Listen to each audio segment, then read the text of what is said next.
इश्क में साहिब रोते हैं और फिर अश्कों की जंजीर बनाने लग जाते हैं।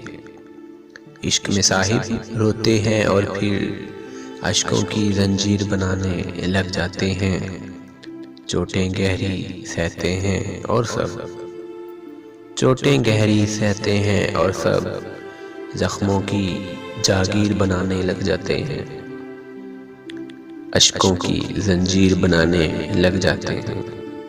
ख्वाब सुहाने देखते हैं और बस ख्वाब सुहाने देखते हैं और बस खुद से ही ताबीर बनाने लग जाते हैं। अश्कों की जंजीर बनाने लग जाते हैं।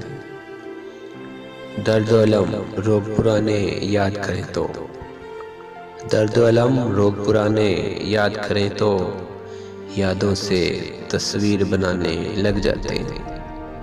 अश्कों की जंजीर बनाने लग जाते हैं। शेर गज़ल और नज़में लिख के शोरा शेर गज़ल और नज़में लिख के शोरा लफ्ज़ों की तासीर बनाने लग जाते हैं। अश्कों की जंजीर बनाने लग जाते हैं।